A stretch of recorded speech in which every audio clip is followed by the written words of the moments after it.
성경 66권 각권을 한 번에 설교해서 하나의 복음으로 오늘 5번째 시간입니다. 내가 이 피를 너희에게 주어 속죄하게 하였나니, 내가 이 피를 너희에게 주어 속죄하게 하였나니 라는 제목으로 하나의 말씀 증거하도록 하겠습니다. 하나의 복음으로 오늘은 세 번째 책인 레위기입니다. 레위기는 성도들이 가장 어렵게 여기는 책 중에 하나죠. 그래서 많은 분들이 간혹 레위기는 목회자나 읽는 전문적이라는 책이다라는 생각들을 하시는 경우들을 종종 보게 됩니다. 목회자들이 읽고 중요한 부분만 우리한테 잘 전달해 주십시오, 이렇게 생각하시는 것 같아요. 근데 사실 저도 일반 성도였을 때는요, 비슷한 생각을 했던 것 같습니다. 그런데요, 지금은 그 생각이 완전히 바뀌었습니다. 제 생각이 바뀐 이유는 제가 신학을 공부한 사람이어서가 아닙니다. 신학을 공부해서가 아니라 저도 어렵고 복잡하게만, 물론 아직도 약간 그런 부분들이 있습니다만, 어렵고 복잡하게만 느껴지던 이 레위기가 하나의 복음, 그리스도 복음이라는 것을 깨닫게 되었을 때 그때 생각이 완전히 바뀌게 되었습니다. 그래서 저는 이 책을 사랑하게 됐어요. 부교회 때 한동안 혼자 신나가지고 레위기 가지고 엄청 열심히 전했던 생각이 납니다. 복음이라는 것을 깨닫게 되었을 때 레위기를 너무나 사랑하게 되었다는 겁니다. 예수님께서 너희가 성경에서 영생을 얻는 줄 생각하고 성경을 연구하거니와 라고 하셨을 때 이 연구하거니와에 가장 잘 부합되는 책이 바로 이 레위기라고 할 수 있는데요, 예수님 당시나 아니면 오늘날이나 이 레위기에 등장하는 다양한 말씀들, 성소 규례나 율법 조항들이나 각종 규례나 율례들을 전문적으로 연구해서, 그래서 그걸 열심히 가르치고 배워서, 그래서 우리가 부지런히 실행하면, 그러면 우리가 하나님과 좋은 관계를 유지하는 좋은 성도가 될 수 있을 것이다, 이런 생각들을 많이들 하는 것 같습니다. 그러나 그것은요, 부패한 인간의 죄성의 발로라고밖에 할 수 없습니다. 또한 결국 인간은 영적 맹인이라는 비참한 인간의 실존을 드러낼 뿐이라는 말씀을 드리고 싶습니다. 레위기는 잘 지켜서 잘 되자, 이런 류의 얘기를 하는 게 아닙니다. 표면적으로 보았을 때 레위기 안에 구원을 얻는 방법이나 성화를 이루기 위한 방법으로 인간이 행해야 하는 것들을 제시하는 그런 말씀처럼 보이는 것들이 있기는 하지만, 그러나 레위기도 그리스도 복음이라는 겁니다. 이면적으로 볼 수 있어야 하는 겁니다. 오늘 우리가 레위기 전체를 한 번에 설교함으로써 율법 조문이 아니라 복음의 빛을 발견할 수 있게 되기를 소망합니다. 그런데 한 가지 조금 송구스러운 건, 한 번에 설교하기라는 제목에 오늘 좀 맞지 않게 내용이 너무 길더라고요. 그래서 두 번에 나누어 할 수밖에 없을 것 같습니다.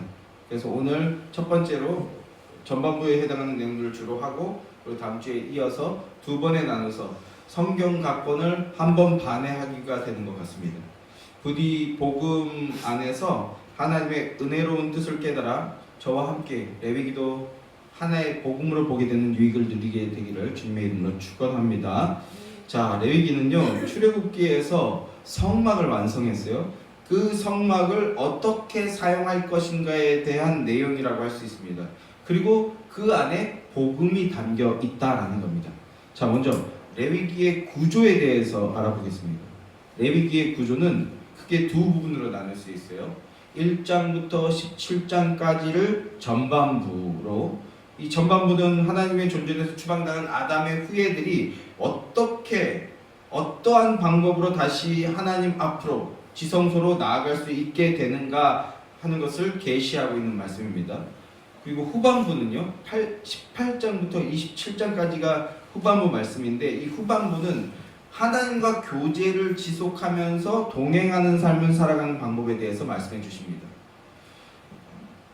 이를 한마디로 정의하면, 내가 거룩하니 너희도 거룩할지어다 하신 성결입니다.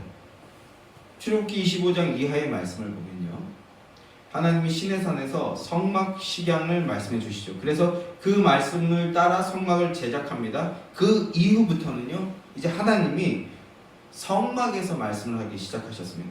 그런데 하나님이요, 하나님의 임재를 상징하는 지성소는 휘장으로 막으라 명령하십니다. 왜 그렇게 명령하시는 걸까요? 그 이유를 이사야서에서는 이렇게 밝히고 있습니다. 이사야서 59장 2절 말씀입니다. 프린트물을 보시기 바랍니다.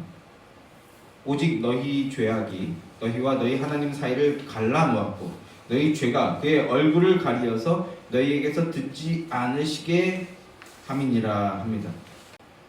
왜 휘장을 세우라고 하신 겁니까? 죄 때문입니다. 죄 때문에 하나님과의 관계가 끊어졌습니다. 그래서 죄인인 상태로는 하나님의 얼굴을 대면할 수가 없게 되는 겁니다. 하나님의 얼굴을 대면하면 죽는다고 말씀하셨어요. 이게 인간의 실존이고 이것이 인류의 가장 큰 문제라는 것을 우리는 인식하고 있어야 되는 겁니다.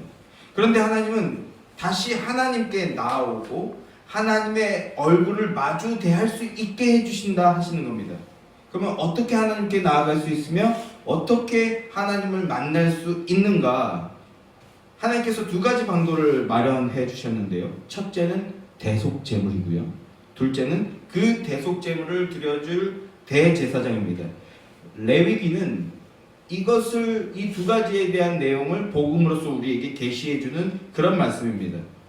그런데 우리가 한 가지 기억할 것이 있어요. 그것은요, 구약시대에 많은 제물들이 있었고 많은 제사장들이 있었지만, 그래서 제사장들에 의해서 많은 제사가 드려졌지만, 그러나 구약시대 때는 그 가로막혀있던 휘장이 단 한 번도 열린 적이 없었다라는 것을 기억하실 필요가 있습니다. 그게 언제 열립니까? 그것이 우리에게 참 중요하다는 거예요. 왜 그렇습니까? 구약시대에 드려진 제물들과 제사장은 참 빛에 대한 그림자에 불과했기 때문입니다. 진짜 제물이자 참 대제사장이신 우리 주님을 예표하는 것이었다라는 겁니다. 어려워도 잘 들어보세요. 구약 성경을 잘 이해해야 신약 성경을 바르게 해석할 수 있어요.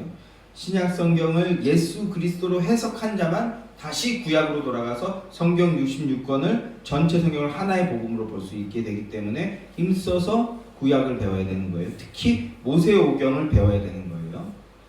자, 우리 주님이 참 대제사장이 되셔서 자신을 대속제물로 드려주셨습니다. 그렇게 대속제물이 되어주시자 1500년 동안 가로막혀있던 휘장이 단번에 열려졌다라는 것을 우리는 기억해야 한다는 겁니다. 주님께서 인자가 온 것은 자기 목숨을 많은 사람의 대속물로 주려 함이니라 라고 말씀하셨습니다. 이 말씀은 주님께서 레위기의 말씀을 염두에 두고 하신 말씀이라는 겁니다. 그게 레위기의 말씀이 예수님에 대한 얘기라는 거예요. 그래서 우리가 레위기를 잘 알아야 십자가 복음을 더 분명하게 깨달을 수 있는 것이고, 그리고 우리는 율법 조문적인 지식을 쌓기 위해서 레위기를 배우는 것이 아니라 십자가 복음을 더 깊고 풍성하게 누리기 위해서 레위기를 상고하고 있는 거라는 겁니다. 레위기를 통해서 복음을 깨닫게 되기를 간절히 소망합니다. 자, 레위기는 크게 네 가지의 주제를 가지고 있다 할 수 있습니다. 첫째는요, 1장부터 7장까지 나오는 5대 제사고요. 둘째는 제물을 드리는 제사장에 대한 말씀이 나옵니다. 셋째는 정결의식이 나오고요. 그리고 넷째는 대속제일과 3대 절기에 대한 말씀이 나옵니다. 1장부터 7장까지 나오는 5대 제사는 번제, 소제, 화목제, 속제제, 속건제 이렇게 5가지입니다. 저는 그래서 예전에 이렇게 외웠어요. 번소화 속속 이렇게 외웠어요. 여기 계신 분들 한번 따라해 볼까요? 번소화 속속. 한 번 더. 번소화 속속. 네, 잘하셨어요. 저는 이렇게 외웠어요. 그때 딱 외워지더라고요. 번소화 속속, 번제, 소제, 화목제, 속죄제, 속건제 이렇게 5대 제사에 대해서 말씀하고 있어요. 예전에 어떤 분이요, 제가 레위기에 빠져가지고 그냥 들을 준비가 안 된 분들한테 레위기를 열심히 이렇게 교육한 적이 있었는데, 그때 어떤 분이 저한테 이렇게 질문을 하시더라고요. 제사가 왜 이렇게 많이 하고 왜 5가지씩이나 제사가 다섯 가지나 됩니까? 이렇게 질문하셨어요. 아주 훌륭한 질문이었습니다. 제사가 5가지나 되는 이유는요, 우리 주님의 구원 계획과 우리 주님의 마음을 계시하기 위해 이 한 가지 제사만으로는 부족하기 때문입니다. 한 가지만으로는 그걸 다 드러낼 수가 없어요. 최소한 우리가 이해할 수 있는 정도로 드러낼 수가 없다라는 겁니다. 신약 성경을 보면 신약 성경에 4개의 복음서가 있습니다. 그러나 복음서가 4개가 있다고 해서 복음이 4개가 있는 것은 아니라는 말씀을 계속해서 말씀드리고 있죠. 복음은 오직 하나밖에 없습니다. 그런데 이 하나의 복음을 설명하기 위해서 복음서 하나만으로는요 부족하다는 거예요. 그래서 4개의 복음서를 주셨다라는 겁니다. 동일한 원리로 대속제물 되어주실 우리 그리스도의 구속사역에 대해서도 한 가지 제사만으로는요 다 설명할 수 없기 때문에 5대 제사를 통해서 계시해 주시는 겁니다. 이렇게 레위기는 5대 제사로 시작이 되고 있는데, 사실 이것은요 출애굽기에서 보여주셨던 6월절 어린 양을 확대해서 보여주고 있는 거예요. 어린 양을 쫙 펼쳐서 그게 어떤 의미를 담고 있는지 확대해서 보여주는 것이 바로 이 5대 제사입니다. 자, 5대 제사에는 번소와 속속, 번제, 소제, 화목제, 속건제, 속제제, 속건제가 있다고 말씀을 드렸는데요. 자, 그러면 그 의미가 뭔지 구속사적으로 간단하게 한번 살펴봅시다. 먼저 번제는요, 주님께서 나의 원대로 마옵시고 아버지의 원대로 하옵소서 말씀하신 것 같이 전적인 헌신을 상징합니다.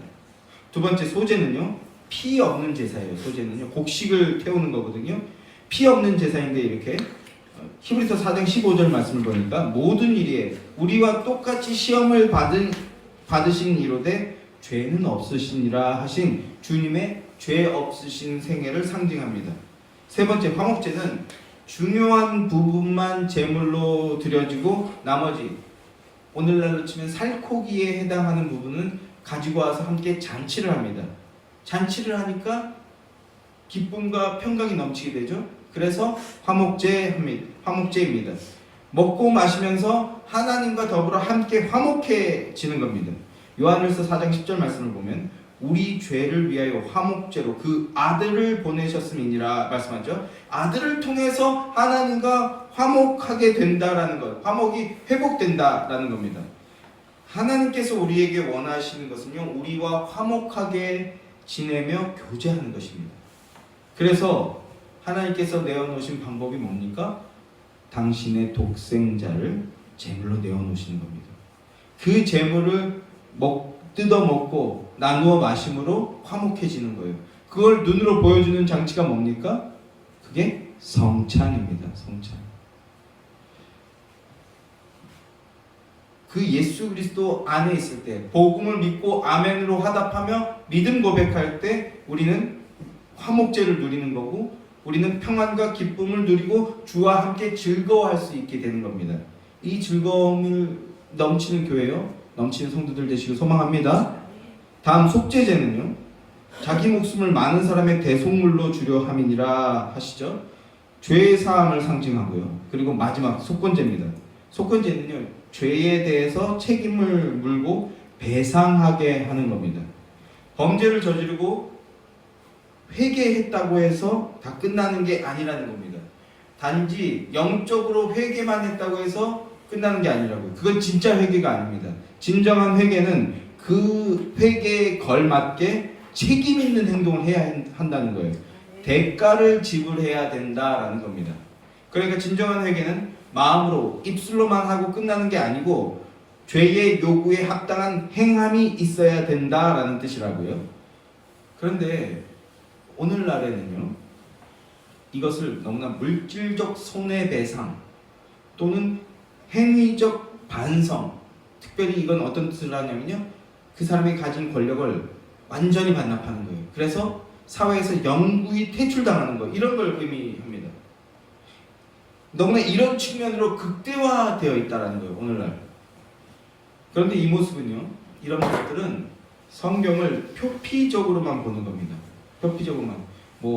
무슨 연대 하면서 혹은 종교 개혁 운동 막 이런 거 하면서 오늘날 많은 사람들이 기성교회들을 향해서 이런 논리로서 교회를 분열시키고 파괴시키는데, 그들은 성경을 표피적으로만 보고 있기 때문일 수 있다라는 겁니다.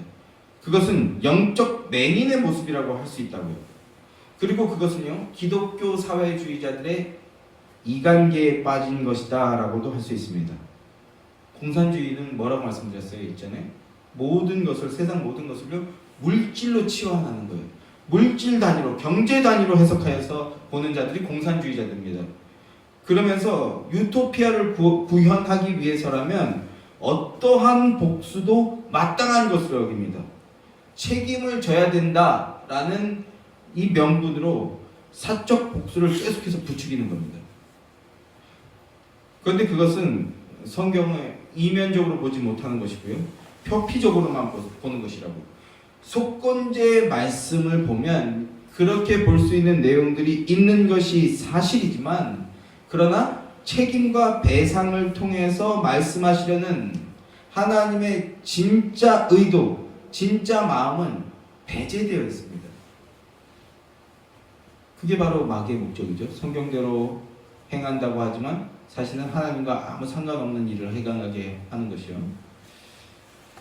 하나님께서 속건제를 주셨을 때 속건제를 통해서 말씀하시고자 하는 하나님의 진의는요, 자신의 욕구와 만족만을 추구하는 삶, 자아 숭배의 삶이죠.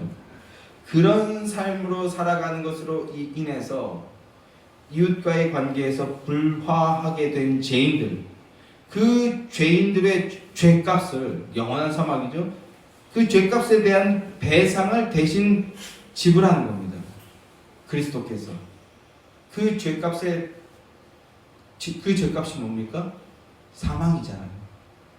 그래서 그리스도께서 십자가를 지시게 된다는 걸 예표하는 것입니다. 우리는 속건제를 통해서도 예수 그리스도의 복음을 발견하고 은혜를 누릴 수 있어야 된다는 겁니다.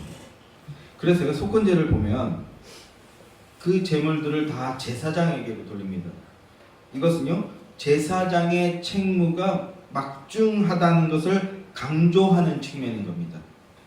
자, 속건제는 조금 더 깊게 살펴봤습니다만 여기까지가 5대 제사의 구속사적 의미의 대략인데요. 그런데요, 레위기에서 제사의 순서를 보면 우리가 아까도 말씀드렸듯이 번소화, 속속이라고 해서 레위기는 번제부터 시작해서 속건제로 맞춰집니다. 왜냐하면 번제가 제일 중요하기 때문에 그렇게 된 것입니다. 그런데 실질적으로 이 제사를 실질적으로 우리가 행하게 될 때는요, 우리가 드리는 제사의 순서는요 완전히 반대부터 시작합니다. 반대로 속건제부터 시작입니다. 누구하고 불화한 것이 있으면 화해하는 것부터 먼저 해야 된다는 거예요. 마음에 죄가 있는 상태로 어떻게 하나님을 만날 수 있겠습니까?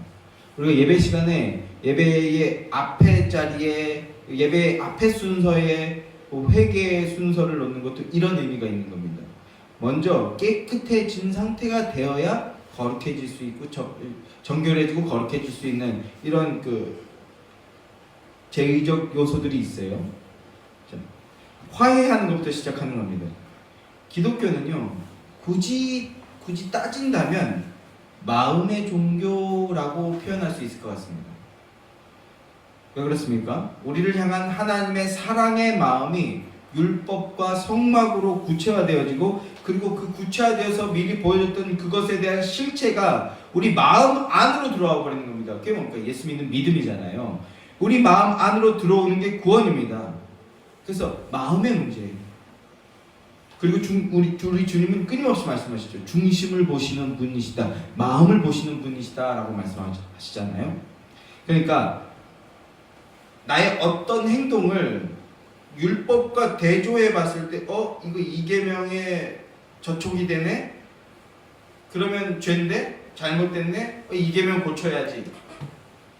이렇게 하는 게 아니라, 이게 아닙니다. 이게 아니라 율법으로 나의 마음에 비추어 보니 뭐가 보여요? 내 마음이 하나님의 사랑에서 이탈되어진 것이 보여지고 깨달아지는 거예요. 그래서 회개하는 겁니다. 기계적으로 1계명 들었으니까 회개하고 3계명 오늘은 3계명 실수했으니까 3계명 이런 게 아니라고요. 마음으로부터 하나님의 사랑을 애달파하게 되는 거죠. 이게 회개하는 그런 구조인 겁니다. 그러니까 이웃과 불화하게 된 원인이 하나님과의 사랑에서 이탈되어졌기 때문이구나라고 하는 것이, 이렇게 고백하는 것이 성도입니다. 제가 예전에 많이 비유했던 말씀인데, 학교 다닐 때 제가 뭐에 빠지면 좀 밥을 잘 안 먹었어요. 밥을 잘 안 먹고 거기에 약간 몰입하는 스타일입니다. 그래서 학교에서 막 연습하고 있는데, 또 그날도 제가 밥을 안 먹고 막 연습에 매진하니까, 그렇다고 그렇게 잘 치는 것도 아니었는데 하여튼 피아노 연습에 매진하니까 제 친한 누나가, 같이 이렇게 어울리던 그룹의 누나가, 종태야 밥 먹고 하자, 경상도 누나였거든요. 종태야 밥 먹고 하자 막 이러는 거예요. 그래서 아니야 안 먹고, 누나 가서 식사하세요 막 이렇게 했더니 저한테 딱 이러는 거예요. 종태야 네 밥 안 먹고 그러면 니네 하나님이 좋아하나? 딱 이렇게 얘기하는 거예요. 아, 일단 그 말에 제가 이렇게 딱 묶여버렸어요. 더 이상 무슨 논리가 성립이 될 수가 없는 거예요. 몸부터 바르게 챙기는 것이 하나님을 사랑하는 방식이고 삶을 질서 있게 세우는 방식이죠. 어쨌든 그 말 한마디에 제가 더 이상 가타부타 말을 올려 붙일 수가 없더라고요. 그래서 연습실 잡기가 하늘의 별 따기인데 그냥 가방 싸고 나왔던 그런 기억이 있습니다. 이게 뭐예요? 하나님의 사랑에 붙잡힌 바 된 성도의 모습이라고. 성도는 이 관계로 하나님을 보고 그래서 회개하는 그런 구조라는 겁니다. 이웃과 불화하게 된 원인이 내가 교만하기 때문이라는 거예요. 이게 하나님보다 나를 우선했다는 뜻입니다. 이게 세상에는 불가능한 논리죠. 세상에는 없는 논리입니다. 하나님이 원수인 나를 먼저 사랑해 주셨어요. 그것을 알기에 하나님 사랑의 힘으로 나도 다시 하나님께로 나아가는 겁니다. 돌아가는 겁니다.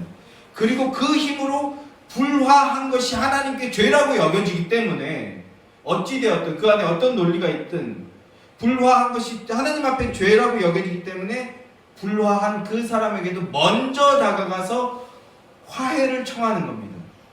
이게 그리스도의 모습이라고. 이게 회개라는 겁니다.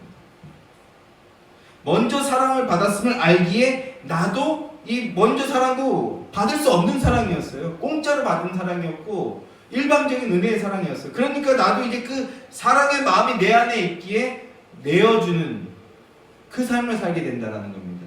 이것이 율법의 진의입니다. 자, 그래서 성도는 속건제부터 제사를 시작합니다. 마음을 돌이켜서 주님께 마음을 의탁하는 겁니다. 그 다음 속죄제를 드리고, 그리고 화목제를 드리고, 그리고 거룩한 삶을 살면서 하나님께 헌신하는 순서로 되어 있는 겁니다. 헌신은 또 뭡니까? 헌금 많이 하는 건가요? 아니면 교회 봉사 많이 하는 건가요? 그런 것은 나타나게 되는 열매 중에 하나고, 진정한 헌신은요, 그리스도의 사랑 안에서 사랑함의 삶을 사는 게 이게 성도의 헌신입니다. 속건제의 마음이죠. 자, 이 5대 제사는 장차 그리스도를 통해서 이루어 주실 하나님의 구원 역사를 믿음으로 바라보게 하는 모형적 복음이었던 것입니다. 자, 이제 회막에서 모세를 부르시는 하나님의 마음과 계획이 무엇인지 살펴보겠습니다. 출애굽기 40장, 마지막 장 40장 34절 말씀을 보시면 이렇게 말씀해요. 여호와의 영광이 성막에 충만하매 하면서 말씀이 맞춰지는 것을 보게 됩니다. 그런데요, 이어지는 레위기 1절 말씀은요, 여호와께서 회막에서 모세를 부르시고 그에게 말씀하여 이르시되 하고, 회막에서 모세를 부르시는 것으로 말씀이 시작되는 것을 보게 됩니다. 출애굽기에서는 성막이라고 했다가 여기서는요 회막이라고 그러고 있어요. 그래서 이런 질문들을 합니다. 성막이 맞는 겁니까? 회막이 맞는 겁니까? 이런 질문들을 합니다. 여러분 여기 계신 분들 한번 대답해 볼까요? 성막이 맞을까요? 회막이 맞을까요? 또 어떤 분들은 이렇게 얘기하시는 분들도 있어요. 그래서 성막이라는 게 있고 저 광야로 나가면 회막이라는 게 또 따로 있다 이렇게 얘기하시는 분들도 있는데요. 그러면 성막이 있고 회막이 따로 있는 게 맞을까요? 틀릴까요?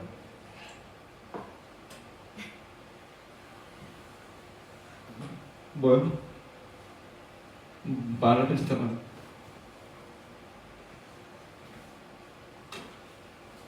자, 오늘 요거 하나라도 꼭 잡고 가세요. 이렇게 뭔가 혼란스러움에 빠졌을 때 사실 답은 간단한데요. 그런데 신학자들은 학문하는 방식, 연구하는 방식으로 그 답을 찾으려고 온 노력을 기울이는 사람들이죠. 이를테면 그러면 이 단어의 뜻은 뭘까? 그 문자를 파자하던가 혹은 단어의 용례들을 보던가 혹은 구문을 본다든지 이런 방식으로 답을 찾으려 하고, 또 당시 고대의 역사적 정황은 어떠했는지, 글 쓴 사람의 시대적 맥락은 어떠했는지 이런 것에서 또 답을 찾으려 하거나, 또는 고대 문서나 고대 토판 등에서 그 외적인 자료나 증거를 찾음을 통해서 결론을 도출하는 방식으로 답을 찾으려 하는 것을 하는 자들을 우리는 신학자라고 하는데요.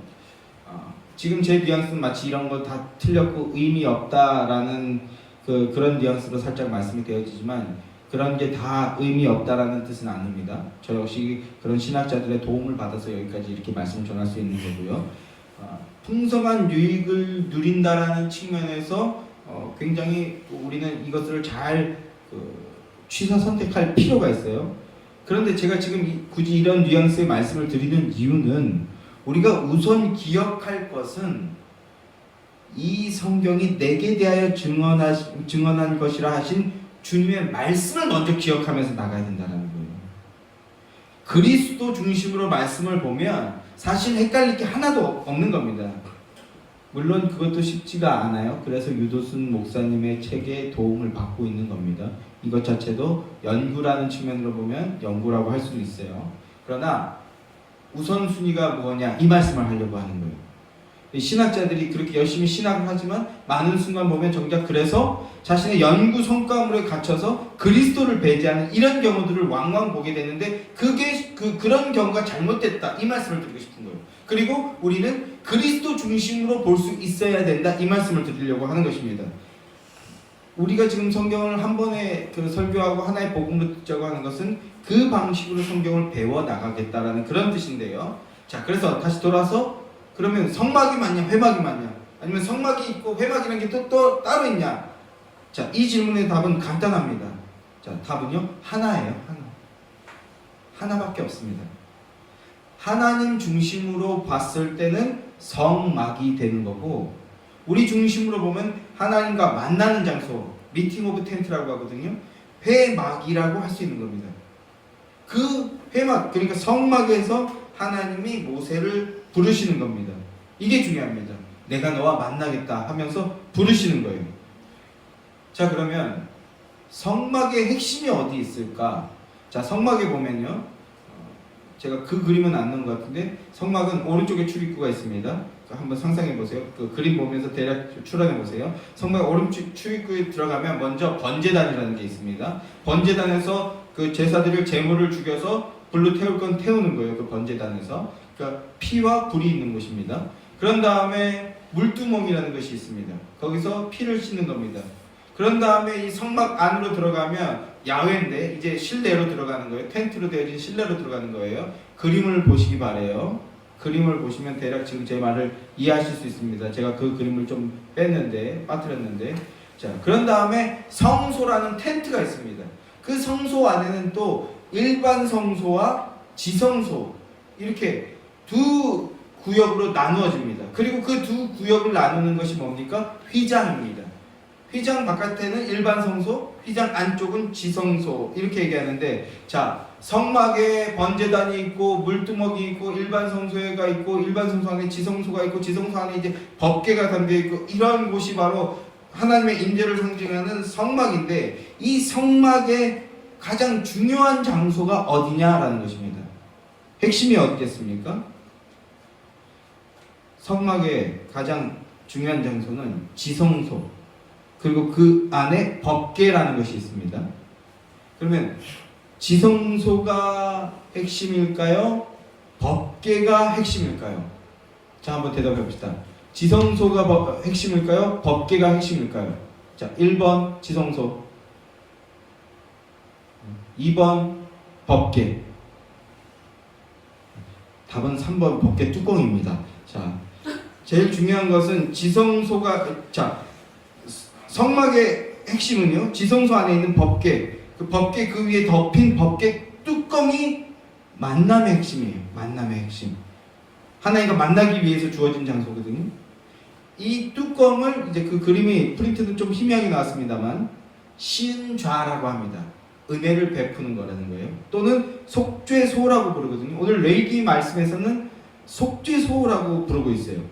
여기가 하나님과 만나는 장소라는 겁니다. 여기가 뚜껑이 여기 지금 이게 하나님과 만나는 장소래요. 그게 무슨 의미일까요? 자, 출애굽기 25장 21절 22절 말씀입니다. 함께 읽어볼까요? 속죄소를 궤 위에 얹고 내가 내게 줄 증거판을 궤 속에 넣으라. 거기서 내가 너와 만나고 속죄소 위 곧 증거궤 위에 있는 두 그룹 사이에서 내가 이스라엘 자손을 위하여 내게 명령할 모든 일을 내게 이르리라 합니다. 하나님께서요, 지성소 안에 있는 법궤 위에 속죄소 뚜껑이죠. 거기에서 내가 너와 만나겠다 이렇게 말씀하십니다. 내가 너와 만나겠다. 우리 입장에서는요, 우리는 하나님의 존전에서 추방당한 죄인인데, 이런 우리의 입장에서 보면 하나님께서 내가 너와 만나주겠다 한 이 속죄소가 가장 중요한 겁니다. 가장 중요한 거예요. 자, 이제 레위기의 핵심장이라고 할 수 있는 16장으로 한번 가보겠습니다. 레위기 16장이요. 레위기 16장에는 1년에 한 번만 행하는 대속죄일에 대한 규례가 담겨 있습니다. 대제사장도 1년에 한 번 이 날에만 지성소에 들어가는 것이 허용된다라고 말씀하고 있어요. 자, 한번 봅시다. 레위기 16장 2절 말씀. 자, 프린트가 희미하신 분들은 성경을 보시면 됩니다. 레위기 16장 2절 말씀 다 함께 시작. 여호와께서 모세에게 이르시되 내 형 아론에게 이르라. 성소의 휘장 안 법궤 위 속죄소 앞에 아무 때나 들어오지 말라. 그리하여 죽지 않도록 하라. 이는 내가 구름 가운데에서 속죄소 위에 나타남이니라. 이렇게 말씀합니다. 하나님께서요, 성소의 휘장 안, 지성소죠. 이 지성소에서 만날 건데, 그런데 거기에 아무나 아무 때나 들어오지 말라라고 명하십니다. 만일 아무 때나 들어오게 되면 어떻게 된다고요? 죽게 된다고요. 죽게 된다는 겁니다. 그러니까 하나님하고 만나는 지성소는 출입 금지예요. 아무나 아무 때나 아무렇게나 들어가고 만날 수 있는 것이 아니다라는 겁니다. 이게 뭡니까? 우리 인류의 실존이에요. 우리 인간의 실존이 이러하다는 겁니다. 우리의 실존이고 인류의 가장 심각한 문제인 겁니다. 또 16장 34절 한번 보십시오. 이스라엘 자손의 모든 죄를 위하여 1년에 한 번 속죄할 것이니라 합니다. 대속죄일에 대한 말씀인데요. 대제사장조차도 1년에 한 번만 들어갈 수 있다라는 뜻입니다. 자, 하나님을 만나는 곳이 속죄소이고, 이곳에서 하나님을 만나기 위해서는 제사장이 필요하다는 겁니다. 그런데 그 제사장도 1년에 한 번밖에 못 들어간다라고 말씀하고 있어요. 이게 바로 구약입니다. 구약입니다. 이거. 그러면 지금 읽은 이 말씀들이 무엇을 말씀하시는 건가? 무슨 뜻인가? 무엇을 예표하는 것인가? 히브리서 9장 11절 12절 말씀입니다. 함께 읽겠습니다. 히브리서 9장 11절 12절 말씀 시작. 그리스도께서 장래 좋은 일에 대제사장으로 오사 손으로 짓지 아니한 것 곧 이 창조에 속하지 아니한 더 크고 온전한 장막으로 말미암아 염소와 송아지의 피로 하지 아니하고 오직 자기의 피로 영원한 속죄를 이루사 단번에 성소에 들어가셨느니라. 오직 자기의 피로 영원한 속죄를 이루사 단번에 성소에 들어가셨다. 그래서 우리가 이걸 영단번 제사라고 하는데, 십자가 제사를 하나님을 만나기 위해서는 제사장 그리고 피가 필요하다는 겁니다. 구약시대 때는요, 동물의 피를 허용하셨어요. 겨우 1년에 한 번이지만 동물의 피를 가지고 내 앞으로 나올 수 있다, 이렇게 허용해 주셨어요. 그러면 이것들이 무엇을 말씀하시는 겁니까? 우리 주님 예수 그리스도께서 참 대제사장이 되셔서 자기 피로 단번에 성소에 영원히 들어갈 수 있는 것을 미리 예표해 주셨다라는 겁니다. 그래서 영단번 제사입니다. 히브리서 9장 8절 말씀을 보면요, 신약에서는요, 첫 장막 동안에는 성소에 들어가는 길이 아직 나타나지 아니한 것이라 이렇게 말씀합니다. 구약 시대 때는 지성소로 들어가는 길이 막혀 있었다라는 거죠. 그러니까 구약 시대는요, 하나님께로 나아가야 사는데, 그런데 문도 없고 길도 없고 답도 없던 시대였다는 겁니다. 그리고 그게 인간의 실존이라는 거예요. 자력으로는 문을 찾을 수도 없고 길을 찾을 수도 없어서 들어갈 수 없다라는, 이게 인간의 가장 큰 문제라는 거죠. 이걸 깨닫는 게 은혜입니다. 그런데 레위기 16장을 통해서 보게 되는 것이 무엇입니까? 들어갈 수 있는 방법이 있다는 거예요. 만날 수 있는 방법이 있다는 겁니다. 해답을 주셨다는 겁니다. 자, 16장 15절 말씀입니다. 다 함께 읽겠습니다. 시작. 또 백성을 위한 속죄제 염소를 잡아 그 피를 가지고 휘장 안에 들어가서 그 수송아지를 피로 행함같이 그 피로 행하여 속죄소 위와 속죄소 앞에 뿌릴지니 합니다.